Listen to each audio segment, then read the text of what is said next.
болдың баршаңызға. Бұл енді Кердері дәуірі күрес пен үміт деген фильмінің алдындағы, жалпы бұл фильмді жасаған автордан бір құттықтау түсініктеме болсын.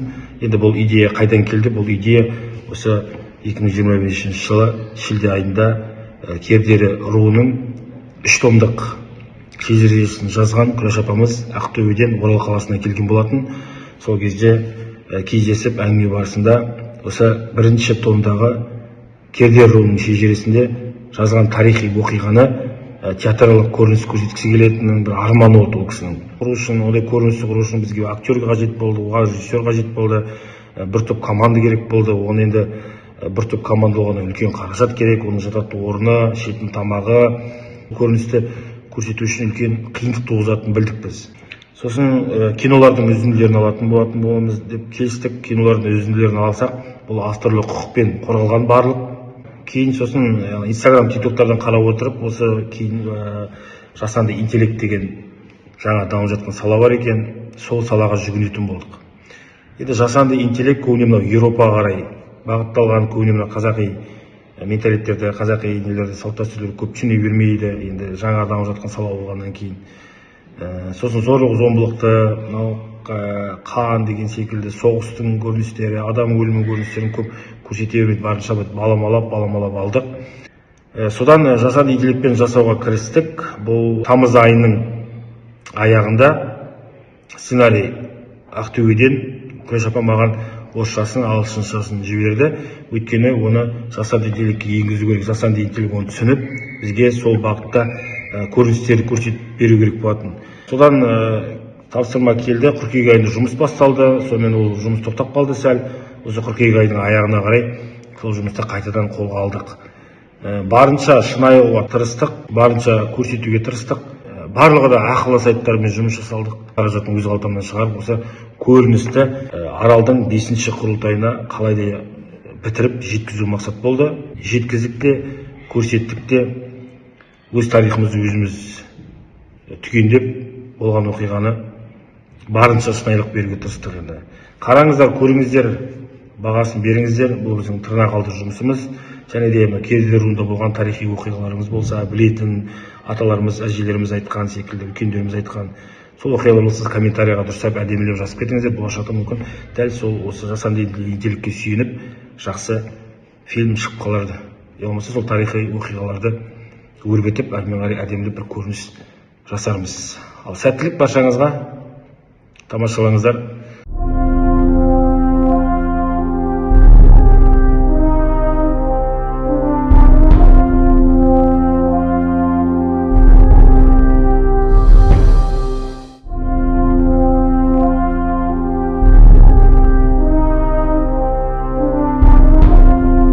Ежелгі Хорезм жері, сол далада бір рудың іргесі қалануда. Алшын бай әрі дана адам, жүрегі мейірімге толы. Оның мал мен дәулеті есепсіз. Үйі жылқы, қой мен ешкі, жұрт оны ақылгөй, ел қамын ойлаған азамат деп білетін. Алшынның әдемі сүйкімді екі қызы болатын. Кеншін жастығына қарамастан жүректі жауынгер, жанарында от, жүрегінде намыс бар еді. Жаста болса елдің ертеңіне ойлаған, сөзге берік, іске қайсар азамат болатын. Садақ атқанда мергендігімен аты шыққан, ағасына сүйеніш, еліне қорған. Ағасы Алшынның жанында жүріп, ел ісіне араласты. Жер мен елдің шекарасын күзетті.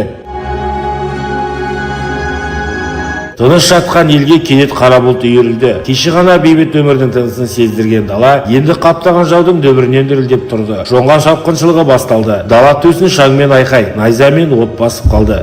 Жер дүние дүрсілдеп, найзалар жарқылдап, ат тұяғының дүбірі көкжиекті жаңғыртты. Ерлер намыс пен жер үшін атқа қонды. Аналар дұға жасап, балалар көз жасын сүртті. Кеншен бастаған сарбаздар атқа қонды. Жастардың жүзінде қорқыныш емес, қайрат бар еді. Түні бойы найзағай ойнап, таңмен бірге шайқас басталды. Қылыштар қақтығысып, оқтар зулады. Жерге түскен әр тамшы қан елдің азаттығы үшін төгілді. Қанды шайқастан жеңіспе оралған Кеншен екі жетім баланы ертіп келді. Әкелері соғыста қаза тапқан. Олардың көздерінде мұң, жүректерінде үміт ұшқыны бар жетімдер еді. Елін қорғайтын азаматтардың арқасында ауыл тұрғындарының көздеріне болашаққа деген үміт пайда болып, тіршіліктерін жалғастырды.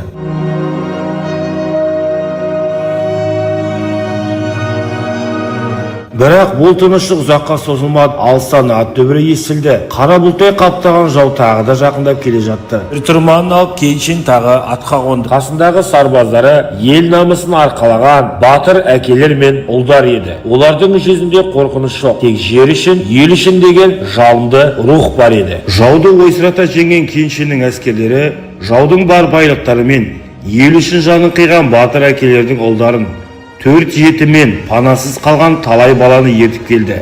Алшын бәрін қабылдап, әр қайсына үй, мал, жар нәсіп етіп, жетімдерін жылатпады.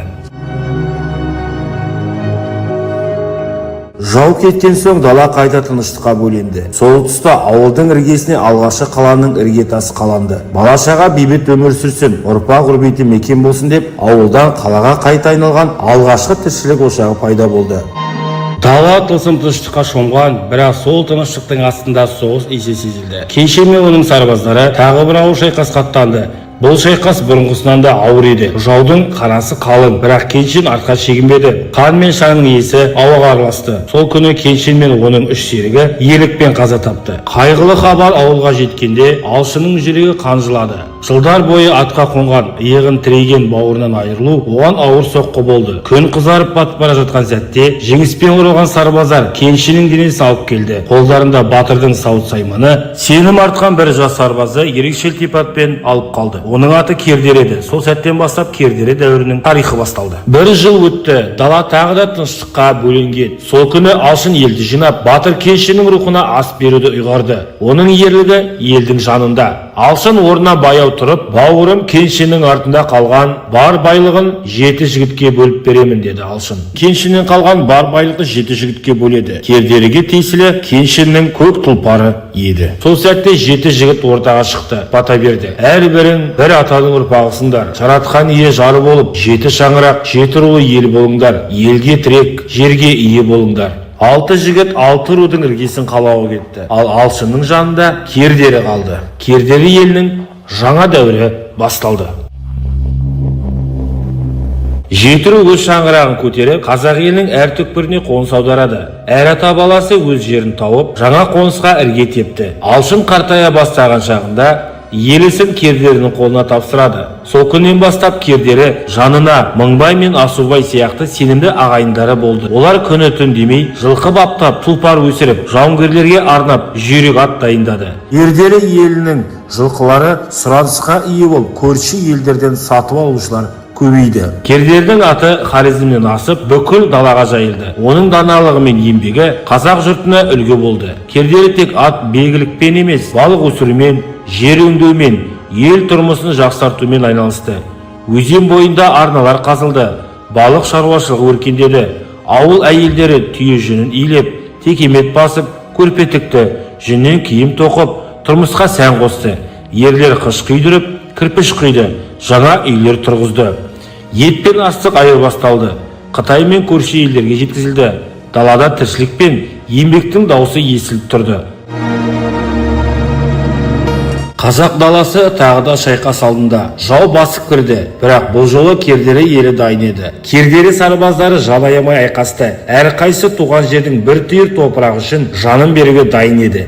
Осы кезде Әбілқайыр хан Есет батыр бастаған көмекші жасақ жібереді. Жер дірілдеп, ат тұяғының дүбірі далаға қуат берді. Есет батырдың келуімен Кердері әскері қайта жігерленді. Шайқас күн мен түннің арасын айырғандай ауыр болды. Жоңғарлар қалың еді, бірақ Кердерінің батырларының рухы биік еді. Найза мен қылыш отша жарқылдап, күн қызарып батып бара жатқан шақта жеңістің лебі сезілді. Жоңғарлар қырылып, қалғандары бас сауғалап қашты. Қазақтың даласы тағы да еркін тыныс алды. Бірақ бұл жеңістің де құны ауыр еді. Көптеген ерлер ұрыста жанын берді, көп ананың жүрегі жараланды. Жау жеңілді, бірақ ел ұлдардың батырлығы мәңгі естен кетпес ерлікке айналды. Кердерінің немерелері мен шөберелері екі қалада өмір сүріп жатты. Амудария өзен жағасында Құлтөбенің басында 6 атаның ақсақалдары жиналып, ел тағдырын талқылады. Көріпкел Құтсейік атаның немересі Баймырза батыр жоңғарлардың осы кеткен әл жинап алып, орыс патшасының көмегімен қайтып келетінін біліп тұрғанын айтып, халықты аман сақтап қалудың мәселесін алға қойды. Ақсақалдар Баймырзаның сөзін құптап, Кердері елінің халқын жайқа қарай көшіруге ұлы шешім қабылдап, көшті ұйымдастырушыларды тағайындап, 45 жастан кейінгілер қаланы қорғауға алды. 45 жасқа дейінгілер көштің соңынан еретін болды. Бұл шешімді Әбілқайыр хан құптап, мекен ететін жерлерге рұқсат қағазын алып, көшу ұзаққа созылады. 2 жылдай уақыт өтті. Сол жерлерге белгі қоюға аттанады. Әбілқайыр хан солтүстіктен батысқа қазақтардың көштік жерлерін кеңейтуге және жаңадан жайылған жерлерін көпшілік құқықтың негізін құруға барынша тырысты. Сол мезгілде Кердері ақсақалдары жайық өңіріне халықтың көшіруге рұқсат алып алады. Рұқсат алуға барған аталар Намаз, Құнас, Қабыл, Қарабас шешен, Ерәлі батыр, Маралбас батыр болатын. Рұқсат алғаннан кейін әр атаның ұрпақтарын мекен ететін жерлерге қазық қағып, белгілеп, елді көшіруді ұйымдастырады. Жұрт киіз үйлерін жинап, түйеге өгізге артты. Түнде аттардың тұяғына ақ қойдың терісін байлап, ай сәулесінде күмісте жарқыраған керуен түнгі тыныштықта қозғалды. Күндердің күнінде көкжиектен қара бұлт көрінді. Жоңғарлар қайта оралды. Бұл жолы олар әлденген, қаруланған.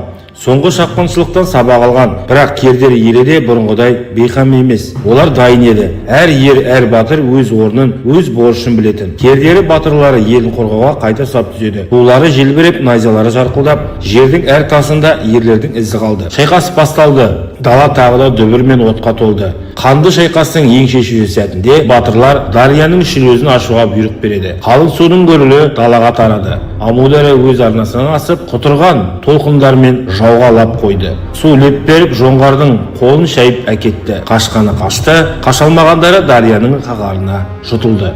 Кердері сарбаздары таудың үстінен қарап тұрды. Екі қалада су астына жаймен бата бастады. Олардың жүзінде жеңіс те, мұң да бар еді. Бұл жеңіс оңай келген жоқ. Көптеген батырлар жер құшып, тыныштық орнады. Жер мен су қайта сабырға келді. Кердері елі тағы да жеңіске жетті. Бұл жеңіс тек қарудың емес, ақыл мен ерліктің, бірлік пен рухтың жеңісі еді.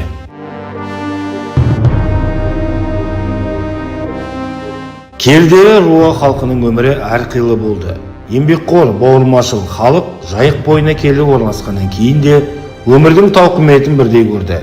Талай-талай қиындықтарда да жесірін жетімін жолда қалдырған жоқ. Не көрсе де бір атадан тарағандар бірге көрді. Өмірді өкінбей өткен адам аз шығар. Заманында қандай ауыр өмір сүрсе де, өнегелі іс, әдет ғұрып, салт дәстүр, ғибратты сөздер, саналы ұрпақ қалдырған аталарым үшін мақтанамын. Ғасырлар өтсе де, уақыт ағымен қанша дәуір ауысса да, Кердері ұрпақтары рухы сөнген жоқ. Олардың қаны мен қасиеті, ерлігі мен даналығы бүгінгі ұрпақтың бойында жалғасып келеді. Қазіргі таңда Кердері руынан тараған ұрпақтар елдің түкпір-түкпірінде Қазақстанның даму жолында қызмет етіп жүр. Бірі ел қорғаны, бірі ғылым мен білімнің жаршысы. Енді бірі еңбек майданында мәдениет пен өнер саласында өз үлесін қосып келеді.